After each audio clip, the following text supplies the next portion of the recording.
Smriti-Vinandasya Shalakaya Chakshurunyitam Yena Tasmai Shri Gurave Namaha. Namo Vishnupadaya Krishna Prestaya Bhutale Srimate Bhakti Vedanta Swami Niti Namine Namaste Sarasvati Devi Gauravani Pracharine Nirvishesha Shunyavadi Paschatya Deshatarine Jaya Shri Krishna Chaitanya Prabhu Nityananda Shri Advaita Gadadhar Shivasadi Gaura Bhakta Vrinda Hare Krishna Krishna Krishna Hare Hare Hare Rama Rama Rama Hare Hare. Ok, on va continuer avec notre lecture de Bhagavad Gita. Bon, je pense que ça va être correct, là, même si la langue n'est pas pire, même si on n'est pas sur le truc, là. Ok, donc on continue. Dhyana Yoga, chapitre 6 de Bhagavad Gita. Donc on a un petit peu moins qu'une cinquantaine de versets. Krishna va expliquer un peu le procédé du yoga à Arjuna. Et ensuite, Arjuna va poser 2 questions à la fin du chapitre. Sa première question, ça va être qu'après avoir entendu tout ça, il va être un peu déboussolé. Ça veut dire que ça n'a pas l'air si simple que ça, mettre en pratique tout ce que Krishna va lui dire. Donc il va exprimer son état perplexe, Krishna, par rapport à ça. Krishna va lui répondre. Et ensuite, il va demander une autre question qui est aussi intéressante, qui est aussi connectée avec le fait qu'il réalise que c'est un procédé qui n'est pas si facile que ça. Donc là, il pense, ouais, mais si j'atteins pas le but en cette vie-là, parce que les voix, c'est pas. Si j'atteins pas le but, eh bien, qu'est-ce qui va arriver? J'ai mis ma vie matérielle de côté pour focusser sur la vie spirituelle. Donc, je me suis privé de la jouissance matérielle. Puis là, j'arrive même pas au but spirituel. C'est que j'ai pas eu le plaisir matériel. Puis là, j'ai pas eu le but spirituel. C'est quoi qui arrive? Ça va être sa question. Et Krishna va répondre. Évidemment. Donc, on va commencer. Là, ce qu'on va faire, c'est que du premier verset du chapitre jusqu'à la première question d'Arjuna, on va essayer d'avoir un bon rythme. C'est tout ce que Krishna va dire. Même si, des fois, on n'est peut-être pas trop sûr exactement, on va essayer d'avoir un certain rythme, au moins jusqu'à la question d'Arjuna. Et après les 2 questions d'Arjuna, on va y aller un petit peu plus en détail. Donc j'espère que le son est bon sur la vidéo. S'il y a quelqu'un qui veut écrire si le son est bon, eh bien, pour aider, quelqu'un peut écrire dans le chat. Parce qu'on n'a pas le micro aujourd'hui. Donc, je vais essayer de parler fort. Ok. Om Namo Bhagavate Vasudevaya. Om Namo Bhagavate Vasudevaya. Om Namo Bhagavate Vasudevaya. Om Namo Bhagavate Vasudevaya. Om Namo Bhagavate Vasudevaya. Om Namo Bhagavate Vasudevaya. Ah, le son est bon. Ok. Donc Krishna dit, Dieu la personne suprême dit, qui est détaché du fruit de son labeur et s'acquitte de ses obligations est un sannyasi et un vrai mystique, et non celui qui n'allume pas de feu sacrificiel et n'accomplit pas son devoir. Donc celui qui agit avec détachement est quelqu'un qui est sur la plateforme spirituelle, pas celui qui n'accomplit pas son devoir, qui n'agit pas.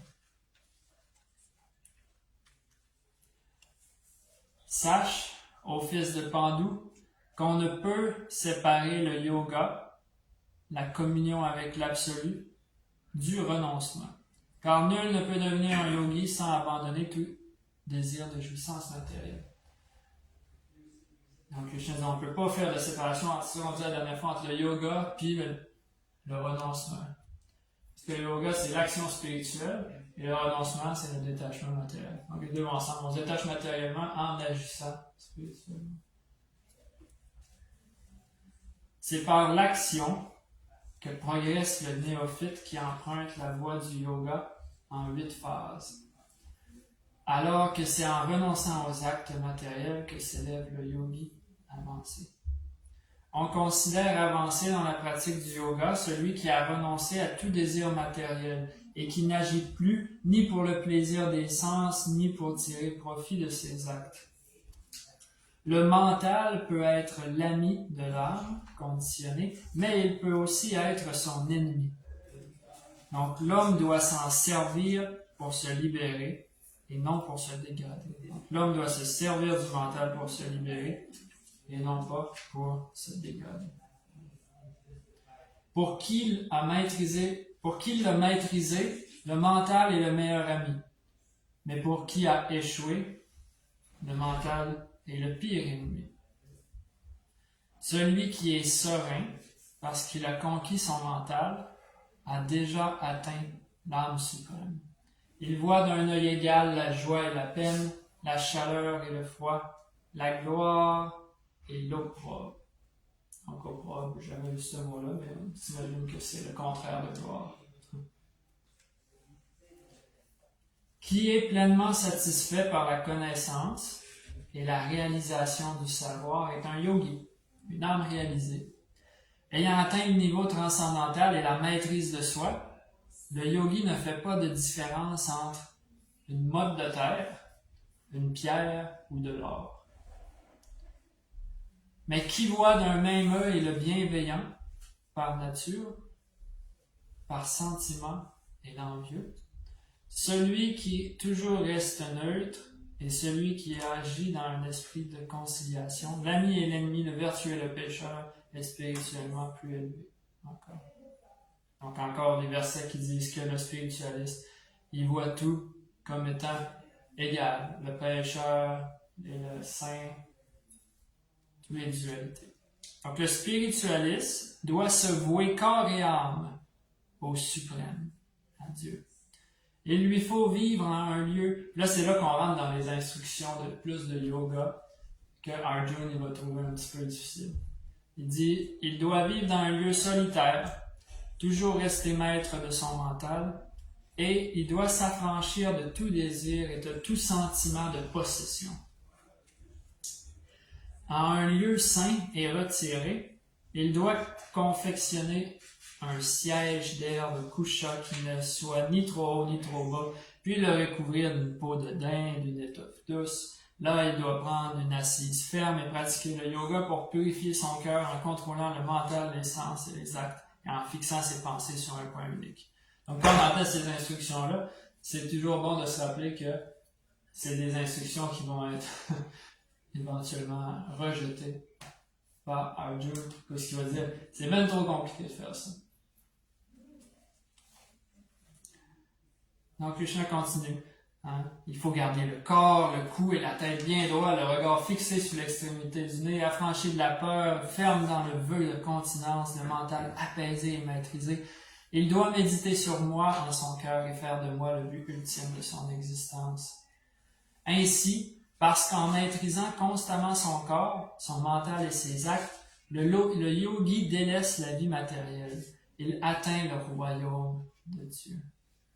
Nul ne peut devenir un yogi au Arjuna s'il mange trop ou pas assez, ou s'il dort trop ou s'il dort pas assez.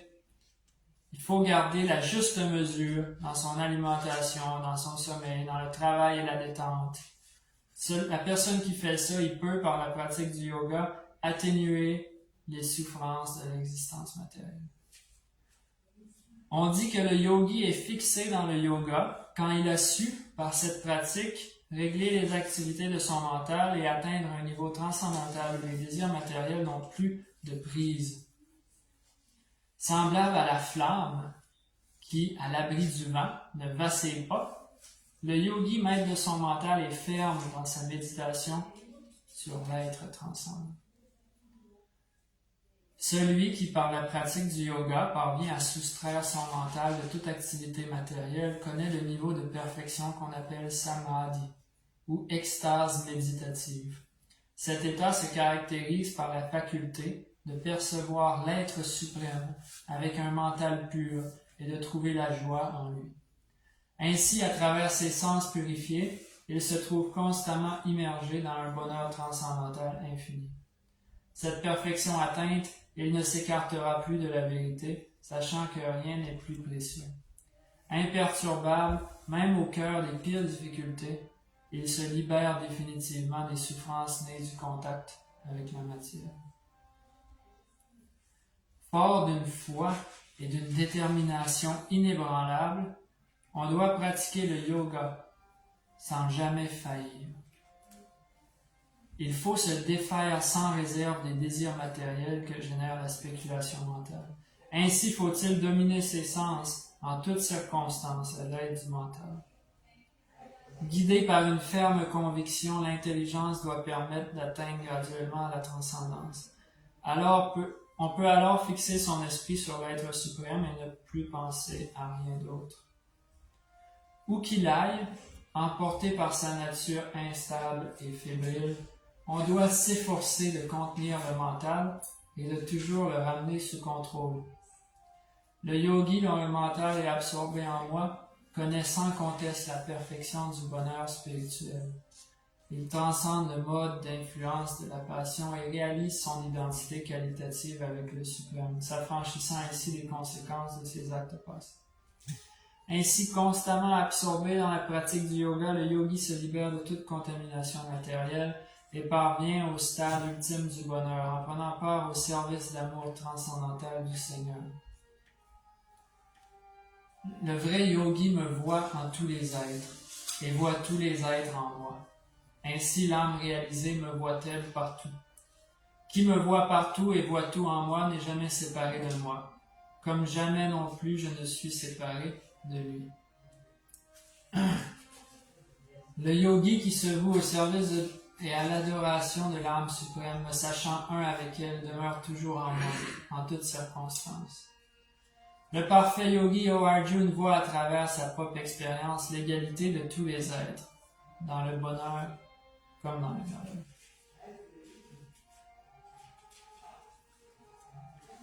Ok, donc c'est 32 versets, on passe à travers. Donc différentes instructions que Krishna donne à Arjuna sur le yoga, comment entrer en union avec le Seigneur suprême. Et à la fin de ces versets-là, Krishna est décrit que celui qui est toujours absorbé en Dieu, eh bien, il est très cher à Dieu. C'est où le verset? Krishna a dit, qui me voit partout et voit tout en moi, n'est jamais séparé de moi, et jamais non plus je ne suis séparé de lui. Donc tous ces versets-là, ces instructions-là ont pour but de donner une vision où est-ce que tout ce qu'on voit, on est capable de le connecter à Krishna. C'est là le but des versets d'avant. Et puis ça va être élaboré dans le dernier verset du chapitre 6 qui décrit c'est quoi exactement le yoga suprême, qui est l'absorption en le Seigneur. Donc c'est d'arriver à un niveau où en Dieu il n'est pas seulement qu'on va à l'église ou au temple, mais c'est qu'on est capable de voir tout en relation avec Dieu. Mais là, il y a eu aussi là-dedans, il y avait des versets qui étaient un peu intenses, des types de méditation qui sont décrits. Puis là, Arjuna, c'est ici qu'il pose une question. Il dit, il s'adresse à Krishna, il dit, ce yoga que tu as bien décrit, ô Madhusudan, me semble impraticable, car le mental est instable et capricieux. Le mental, ô Krishna, est mouvant, impétueux, puissant et obstiné. Le subjuguer, donc subjuguer le mental me semble plus ardu que maîtriser le vent. Donc Arjuna, son point, puis Krishna il avait touché à ça au début du chapitre, il y a une couple de versets qui parlaient du mental. Il disait qu'il faut arriver à un point où on contrôle le mental, parce que sinon on va se faire contrôler par le mental. Et il a décrit les types de méditation, mais Arjuna, c'est ça, sa peur, c'est qu'il dit que j'ai l'impression que c'est très difficile de mettre ça en pratique à cause que le mental il part dans toutes les directions et puis il est assez difficile à contrôler. Dans la métaphore du vent. Il n'y a pas vraiment qui sont capables de contrôler le vent. Lui il dit pour moi c'est plus dur de contrôler le mental que de contrôler le vent. Donc Krishna va répondre. Il s'adresse à Arjuna, au fils de Kunti, au bras puissant. C'est un combattant. Il dit c'est très difficile de dompter ce mental fuyant, mais le détachement et une pratique adéquate permettent d'y arriver. C'est intéressant, ils ont mis adéquat. Dans certaines traductions, même de SBBT, ils mettent adéquate, d'autres traductions, ils mettent constante. À ma cœur, on disait, la traduction de Prabhupada, c'est constante. Là, c'est adéquat. Quand même un peu différent. Mais anyway, les deux mots s'appliquent. Pour avoir une pratique adéquate. Mais une pratique constante. Donc, il dit, oui, c'est difficile de contrôler le mental, mais si on fait la bonne pratique, constamment, avec détermination, et qu'on agit avec détachement, et bien éventuellement, on peut y arriver. Et Krishna en parlait au début du chapitre, il dit des fois le mental, on perd le focus, mais il dit, on fait juste ramener le focus dans la bonne direction. Donc il y a plein de choses qui perturbent notre mental. On oublie le but de notre existence. Mais quand on s'aperçoit, ben oui, c'est quoi que je fais? Je suis niaiseux, je me suis perdu dans toutes ces dualités-là. Mais au lieu de juste se taper sur la tête et rien faire, on fait la bonne affaire. on redirige le mental dans la bonne direction. On reprend notre pratique. Et puis on continue comme ça. Donc Krishna dit, oui, c'est possible avec détachement et pratique adéquate et constante. S'il est malaisé,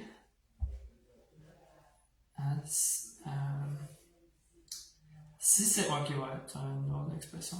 S'il est malaisé pour qui n'a pas maîtrisé son mental de parvenir à la réalisation spirituelle, en revanche, la réussite est assurée pour qui le domine par des moyens appropriés. Donc encore des moyens appropriés. Krishna dit, telle est ma pensée. Donc, Arjuna pose une question, c'est la deuxième question qu'on parlait tantôt. Il dit, ô Krishna, quel est le destin du spiritualiste qui, bien qu'il ait emprunté avec foi la voie du yoga, l'abandonne pour n'avoir su détacher son mental du monde et qui par suite n'atteint pas la perfection mystique. Ainsi détourné du chemin de la spiritualité, ô Krishna, au bras puissant, n'ayant obtenu ni succès matériel ni réussite matérielle, ne périt-il pas, privé de tout statut, à la manière d'un nuage qui se dissipe? Donc encore, c'est ça, la question que Arjuna pose, c'est, mettons que j'ai mis ma vie matérielle de côté, pour prendre la vie spirituelle, et puis je suis arrivé, étant donné que j'ai mis ma vie matérielle de côté, mais j'ai pas eu les avantages de focuser sur ma vie matérielle, puis là je suis pas arrivé à la perfection de la vie spirituelle. Donc qu'est-ce qui arrive à ce moment-là? Donc, Krishna répond, il dit un petit dernier verset, Arjuna il dit, ça fait naître en moi un doute. Et je te prie de l'éclaircir, Krishna, parce que tu es le seul qui puisse entièrement le dissiper. Donc, Arjuna partage son doute par rapport à ça. Il va demander à Krishna de le dissiper. Donc, Krishna commence à répondre. Il dit, ô fils de Prita, Pour le spiritualiste qui se prête à des activités de bonne augure, il n'est ni de destruction dans ce monde ni dans l'autre. Jamais, mon ami, le mal ne s'empare de celui qui fait le bien. Après avoir vécu de longues années de délices sur les planètes où vivent ceux qui ont fait le bien, celui qui a failli dans la voie du yoga renaît au sein d'une famille riche et noble ou d'une famille vertueuse. Donc, là, bien entendu, Krishna dit ceux-là qui se sont engagés sur le chemin de la vie spirituelle, la première chose qui arrive, c'est étant donné qu'ils ont fait des actions positives, ils s'en vont dans les planètes édéniques, dans les planètes supérieures, qu'on pourrait appeler comme le paradis, une certaine conception que certaines personnes ont du paradis, un endroit où on peut jouir de nos sens, mais de façon plus élaborée. Donc c'est pas le but de la vie d'aller là. Mais quand tu fais des bonnes choses, sans nécessairement arriver sur la plateforme spirituelle ultime, eh bien tu peux aller dans cet endroit-là où, contrairement à, mettons, sur la planète Terre, il y a moins de misère et il y a plus de jouissance. Donc, Krishna dit, la première chose qui va se passer, c'est que la personne va aller passer du temps là-bas. Mais comme, à cause qu'elle a fait du bon karma, c'est qu'elle a comme des crédits de bon karma. Mais comme, tu sais, on peut aller travailler, comme mettons, on travaille, on se ramasse de l'argent, on va aller dans le sud, puis là, dans le sud, c'est le fun, on va à la plage, on peut jouer à plus. Mais qu'est-ce qui arrive, c'est que maintenant, nos crédits, et notre argent, ici, en ce monde, finissent par s'écouler. Puis là, ben là, c'est le temps de retourner au Québec, hein, puis d'aller travailler. Donc, c'est ça, un peu le même principe. Quand les crédits de bonnes actions, de bon karma s'écoulent, eh bien, la personne revient sur la planète Terre. Et puis, Krishna dit, après, la personne va prendre naissance dans une famille, soit une famille qui est bien nantie matériellement, qui a fait de l'argent, une famille riche, ou dans une famille vertueuse, une famille où la spiritualité est dans les priorités de cette famille-là.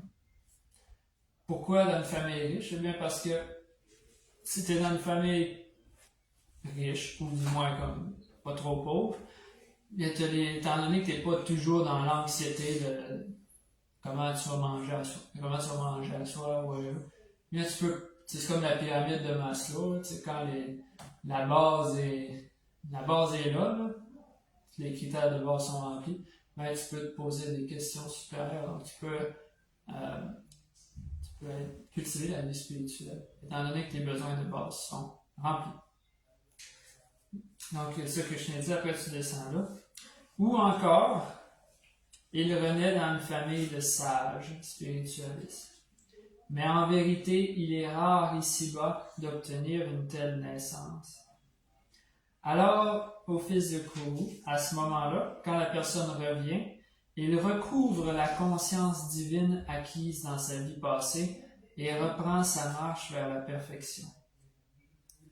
En vertu de la conscience divine acquise dans sa vie passée, il est tout naturellement porté vers la pratique du yoga, même à son insu. Un tel spiritualiste transcende déjà tous les principes rituels des Écritures. Donc, ce qu'il dit, c'est que la personne, même à son insu, naturellement, il va se sentir attiré envers les principes de la spiritualité. On le voit, des personnes qui sont jeunes, puis ils peuvent être dans une famille qui n'est pas nécessairement très religieuse en soi, mais il y a quelque chose en dedans de cette personne-là qui va le motiver à aller chercher un sens plus profond à son existence et qui va l'attirer à des pratiques des pratiques spirituelles qui ont pour but d'arriver à cet objectif plus profond. Donc, c'est quelque chose qui s'allume naturellement, que je me dis, à cause de ses samskars, de ses vies passées, à cause des activités qu'il a fait dans ses vies passées qui ont laissé une impression sur son mental, sur son subconscient. Donc, Krishna continue. Il reste 3 versets. Il dit « Et quand, purifié de toute contamination, le yogi s'efforce sincèrement de progresser sur la voie de la réalisation spirituelle et atteint la perfection après de nombreuses vies de pratique. Il accède finalement au but suprême. Donc après plusieurs vies, donc c'est Aneka Janma. Donc c'est ça, Rupa Goswami ils expliquent aussi dans Bhakti Rasamrita Sindhu que la vie spirituelle, pour la majorité des gens, c'est une question de plusieurs vies. Une continuité de plusieurs vies. Il ne faut pas se décourager si on n'est pas capable d'arriver à la ligne d'arrivée d'une shot. Mais en autant qu'on garde le cap, et comme Krishna expliquait, avec une pratique adéquate, constante et avec détachement par rapport aux résultats, en étant sincère, en cultivant la connaissance, eh bien on peut graduellement avancer vers ce but-là. Donc, Krishna dit, plus élevé qu'un ascète, que quelqu'un qui fait des austérités, est le yogi, lui qui rentre en union avec moi. Plus avancé que le philosophe, et même plus grand que l'homme qui aspire aux fruits des actes, est le yogi. Donc, en toutes circonstances, il dit à Arjuna, sois un yogi. Et c'est quoi un yogi? C'est ça que Krishna explique dans le dernier verset ici. Yoginam api sarvesham adgate nantaratmanam shradhavan bhajate yomam same yukta tamomata. Krishna dit, et de tous les yogis, celui qui, avec une foi totale, demeure toujours en moi et médite sur moi en me servant avec amour, celui-là est le plus grand et m'est le plus intimement lié. Tel est mon avis. Donc le plus grand des yogis, c'est celui qui, avec une foi totale, médite toujours sur Krishna et le sert avec amour. Celui-là, c'est le plus grand des spiritualistes. Et là, qu'est-ce qui arrive, c'est qu'à la fin du chapitre 6, la Bhagavad Gita est en 3 parties, 18 chapitres. Donc, c'est les 6 premiers chapitres, les 6 chapitres du milieu, et les 6 chapitres de la fin, et les 6 chapitres du milieu qui commencent dans le verset suivant, donc au chapitre 7, c'est les chapitres qui traitent du Bhakti Yoga. Donc, ici, Krishna introduit que le plus grand yogi, c'est lui qui est dévoué à lui. Et sur ces mots-là, il va commencer à parler plus profondément. C'est quoi la dévotion à lui? Et dans le chapitre 7, on va apprendre aussi différents types de personnes qui vont vers Dieu avec différents types de motivations. On va apprendre aussi c'est quoi les personnes aussi qui veulent pas aller vers Dieu. Après, on va apprendre aussi comment voir Dieu même en les choses dans ce monde matériel. Que dans différents aspects de la nature, whatever, on peut percevoir la présence du divin. Tout ça pour qu'on puisse atteindre le stade que Krishna parlait dans le chapitre 6, où dans n'importe quelle situation, on est capable de tout connecter à Krishna. C'est ce qu'il disait, lui qui voit tout en moi, eh bien, il est très cher à moi et je suis avec lui, il est avec moi. Donc, il y a une connexion qui est établie. On a une connexion qui est établie constamment avec le Seigneur quand on est capable de tout voir en relation avec le Seigneur. Contrairement à faire nos activités, comme, c'est toutes des choses matérielles. Puis, mettons, quand tu viens chez vous le soir, tu t'assieds puis tu pries pendant un peu de temps. Là, ok, là, je connecte avec Dieu. Non, le but de la Bhagavad Gita, c'est peu importe c'est quoi ton occupation, fais-le dans une conscience divine, en voyant comment tout ce qui se passe autour de toi est connecté avec Krishna. Et là, c'est là que la connexion se fait. C'est ça l'état de yoga ou de samadhi. Donc, c'est là, à la fin du chapitre 6, avec ce verset-là, Yoginam api sarvesham, qu'on introduit le sujet du Bhakti Yoga, beaucoup plus en profondeur, qui va se rendre jusqu'au chapitre 12. Donc, ouais. C'est une petite introduction.